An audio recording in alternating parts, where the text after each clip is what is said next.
All right. Okay. Hello, I'm Bailey Chandler, I'm Laura McKeon. I'm Anthony Franjosi. and this is our group three. So, our group was given the critical thinking, problem solving, and EQ skills section. So, to begin, we're going to start with critical thinking. And we kind of broke down each section into three subsections to kind of dig deeper into what it means for each topic.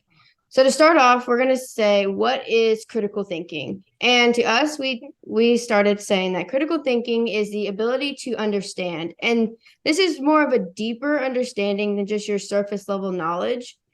The University of Louisville said that critical thinking is the process of actively and skillfully conceptualizing, applying, analyzing, synthesizing, and evaluating information that you've gathered. So, this is not just having a general idea about the things that you're learning. This is more of a deep and very inner working type of understanding of a topic. It's to the point where you can apply the things that you know to real life settings. So kind of going into that, how can you apply this? Well, you can be proficient at critical thinking by using it to make your tasks a lot simpler. So it can help you to advance in your work. It can help you to get respect from your bosses. You can land bigger projects, complete important tasks, and you won't need to ask for redundant clarifications in any settings. So this helps you to build into a good employee, a good student, and even a good leader. So then the last piece we kind of went on was how can you strengthen that? So a study conducted by ASCD placed emphasis on these three main strategies to increase critical thinking. And the first practice is to use structured problem solving. So critical thinking is a skill and you must practice it like any other skill to become good at it. So you need to use strengthened exposure and repetition to become more confident in your critical thinking skills. The best way to do this is to integrate problem solving in your daily tasks. Do some research about what ways you can help your community, or even brainstorm ways to help people that you walk across the street in. Like you're just trying to broaden the opportunities to use critical thinking. The next strategy is cognitive writing. And this helps a person to reflect on the knowledge that they've learned through their other practices. It helps you to revise your thoughts and even challenge some of your currently held beliefs. This also is a way to track the progress. So you can kind of see from your beginning stages of if you've gotten any better at critical thinking. And the final strategy is using guided investigations. So this means to engage in self-directed learning.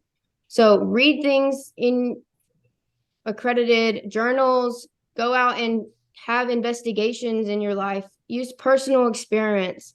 Really just open yourself up to new opportunities to strengthen your critical thinking.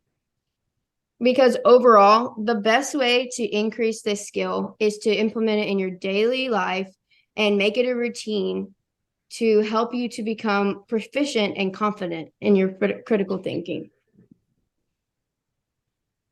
Okay, we talk about how to improve your critical thinking, but we also have to talk about how, like the current state of our society with critical thinking. Most people don't want to sit back and do the work to improve their critical thinking. They just want what's going on right now is there's almost too much information online. All these articles from both sides, Instagram, TikTok, all the information's coming in from all sides, and everyone's just taking it at the front. They're just reading headlines and then regurgitating it. They're not, and then it's causing an echo chamber on all these social media sites, and no one's actually taking the time to step back, do the work, do the due diligence, and really think about the question or problem at hand. You have, especially in politics and whatever else, is a debate between two sides. One side is set in their ways, and the other side is also set in their ways, and they're just clashing and nothing productive. There's no productive discussion. It's just, I know, I think I'm right. I think I'm right. Here's my headline. Here's my headline. there's barely any sources, there's barely any deep dive into researching what both sides, because in a debate you have to know your enemy. You need to know what they're going to argue against you and what you're going to argue and how you're going to counter it and debate it and actually really critically think and just or in general just think and research and do what you need to do in order to talk about something in depth and not just at a surface level. Especially for instance, people our age around college level, high school, a little older as well, we're just taking information and just splattering it everywhere and not really thinking about the problem and how to solve it. We're just we see what we want to hear. We know we have our beliefs and we see what we want to hear, and we're afraid, not afraid, almost afraid of finding being wrong and finding we might be wrong and admitting it to someone else who we'd be in a debate with. So much so that productive discussion has completely dissipated from college campuses and online, and it's just no one really knows how to debate and at face to face anymore. It seems like they used to, and it's really sad to see the state of society where everyone's just so volatile and not like taking a step back and seeing that they might be wrong in a situation from both sides and just really thinking about it and thinking how to find the solution to the problem that benefits everyone, not just one side. So next we have problem solving. What is problem solving? Problem solving is a skill that involves observing your surroundings and developing an understanding of issues going on around you. While observing, you are also using critical thinking to find a solution to create the desirable outcome. Problem solving shows employers that you have logic and creativity that is needed to keep a workplace flowing. Problem solving can also create a focused environment that creates progression, because overall, if there's no problems, there's no progressions. That's why we need problems and problem solving. How does this apply? If you have the skill of problem solving, then you already have the skill of critical thinking. Both of these combined allows you to break down the root of the problem and think critically on how to fix it. Using logic and creativity to solve a problem generally creates a new and more efficient way of solving problems. Without a problem, there is no progress, so combining solutions with critical thinking creates progression, whether that be in a professional or personal space. It also enables use to identify and exploit opportunities, the ability to organize their time, people's time management, and the ability to prioritize, plan, and execute strategies. It helps an individual work under pressure. Now, how can you strengthen your problem solving? According to Cisco Networking Academy, the most effective way to improve your problem solving skills would be to break it down into steps. First, define the problem and find the root, and then find multiple solutions that you can eventually narrow down to one. This will allow you to slowly realize the cause and solution, and eventually will become a habit of yours. You can also try to research what practices could be behind a problem and think of other external factors and underlying issues that can help with the process of making up solutions. Try to visualize the problem. It won't help every type of problem, or it might, but just drawing a simple diagram of the process or problem can help you identify different steps and help you find different openings to find a solution. Another way is you could brainstorm by yourself or even in a group of people. That could be better. The more people you have to make ideas, the more solutions that come of it. There's no right or wrong solutions. At this point, there's always new thinking and new solutions. Of course, when you're finished with these potential solutions, it is important to narrow down all of your options. It's important to try out each solution and see if there's any risks that could lead to and will help narrow down to the final and most fitted solution.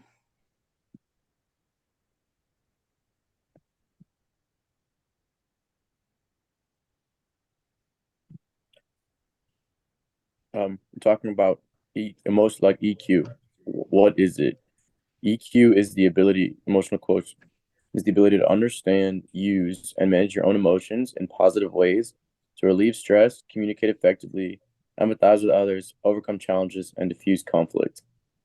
The biggest one is probably being able to diffuse conflict. Well, if you know how to diffuse conflict in a work situation or in any altercation, it's a very, very important skill. For instance, if you are like in a possible physical altercation and where someone wants to fight, but it's a situation you don't want to be in. If you can diffuse that situation and get out without a fight, for instance, diffusing it with humor or in other ways that could just have everyone get out without getting hurt, it's a very important skill to have. And I'm sure people around you will appreciate that you can get out of a situation in the best way possible. Or, for instance, in work, if you can diffuse a conflict of just words and people can go about their day without holding a grudge or getting fired or anything like that, it's a great thing to have in the workplace.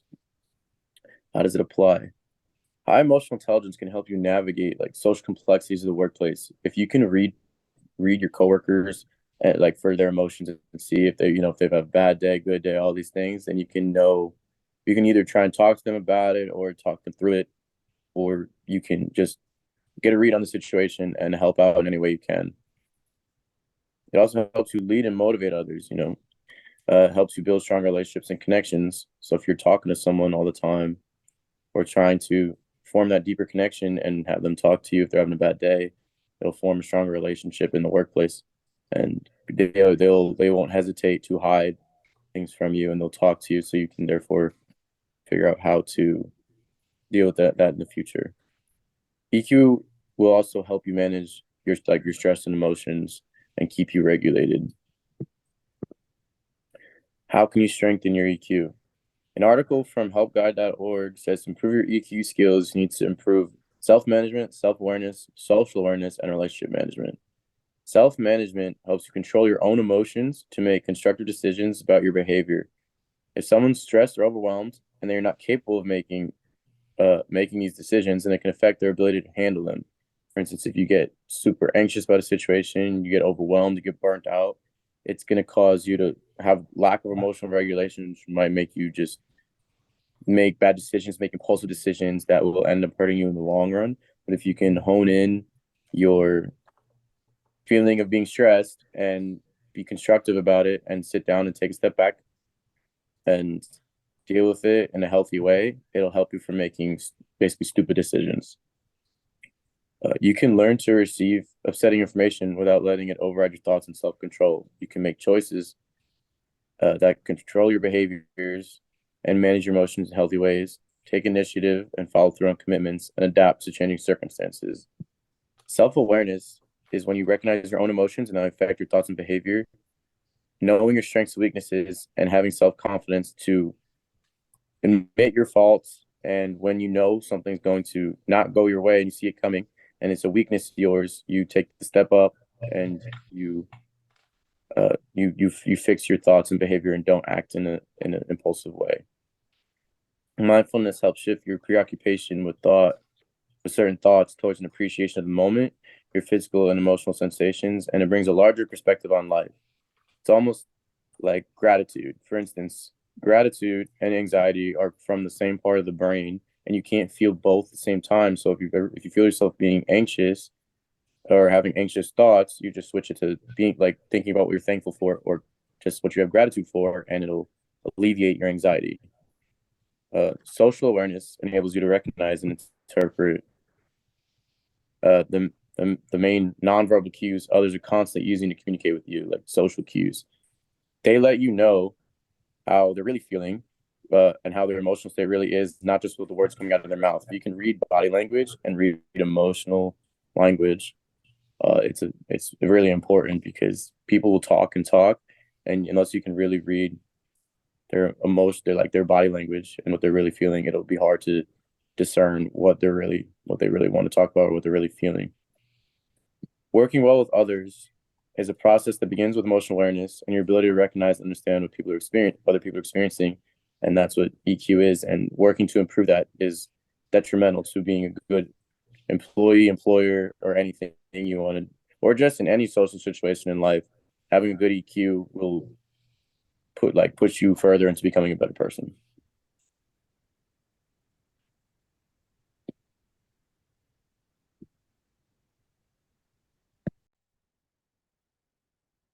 Hi, my name is Kaylee Soto, and I will be doing the end of our presentation, the summary and the conclusion of everything that we've talked about. To start off, the three skills that we have talked about is critical thinking, problem solving, and our emotional quotient, which is EQ. To start off, again, critical thinking is the ability to objectively analyze and evaluate certain information and ideas to make informed decisions and solve certain situations. This approach is very structured and it really relies on mainly logic and evidence and reason, and not really on someone's emotions and their personal bias. And some key aspects, of course, is analyzing this problem, breaking down the problems or situation into like smaller things, so it's easier to understand them, evaluating them, seeing what kind of relevance and reliability of information and arguments, problem solving, of course, applying creative and logical solutions to address these specific challenges and make decisions.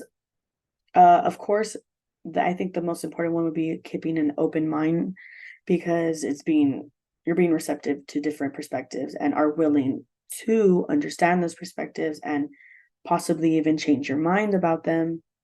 So it's important to keep that one, especially in critical thinking, because you're mainly thinking about evidence and you're open to all the other suggestions if there's new evidence and things like that. For the second one, of course, is problem solving skills. This is ability to identify, analyze, and resolve obstacles or challenge effectively and efficiently. These go for various like aspects of life. It's either personal or professional task with your friends, family, thing like that. Of course, key elements were identifying the problem, recognizing it, and trying to understand it clearly, collecting data, gathering information, analyzing it, breaking down the problem, like how we did in critical thinking, brainstorming different ideas and solutions. After that, you have to choose which one and see if they would work out, things like that. And then, of course, after you choose one, you implement it and you try it out. After that, you evaluate to see if it did work out or if it didn't work out. If it did, that's good. We're going to keep this one in. If not, what were the risks? Why didn't it work out? What was stopping it from being successful? And of course, lastly, our EQ skills, which is our, again, emotional quotient.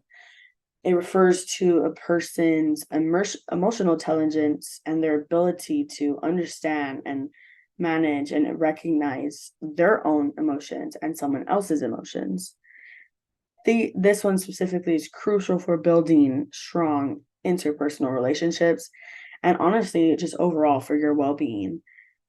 Of course, some key components that we did talk about before is self-awareness, being able to recognize your own emotion, your strengths and your weaknesses, and of course, self-management, managing those emotions so you don't get overwhelmed or you don't get stressed out too easily, and that you're able to work under pressure in certain situations and you're able to do it effectively, and it won't let it affect you and your work.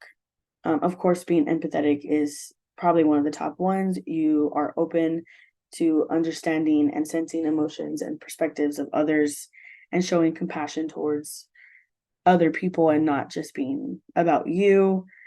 Of course, motivation also goes into it, because you need to be pursuing goals with enthusiasm and just a positive overall attitude, because then this will take into your emotional awareness and recognizing and appropriately responding to someone else's body language or their facial expressions. You could read emotional cues, which is very important, and you know how to give off your body language and you know how to use your facial expressions.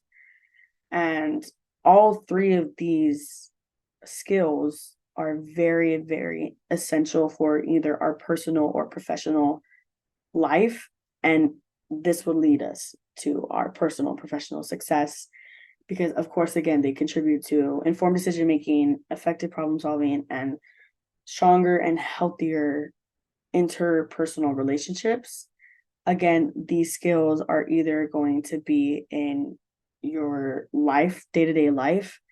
They're going to be in problems that you might have with your family, with your friends, and of course at work. And it's important that everyone improves these skills every day. No one's going to be perfect. Doesn't matter what age that you're doing it at. You get to learn every single day. And that's why I really enjoyed doing this presentation. And I hope you enjoyed it as well. Thank you. All right, and here are the resources that we used in creating this presentation. And that is all we have. Thank you for listening to us, and Thank you guys. our handout will be listed in the discussion and kind of just breaks down again what we just talked about in a little more concise language. All right, thank you.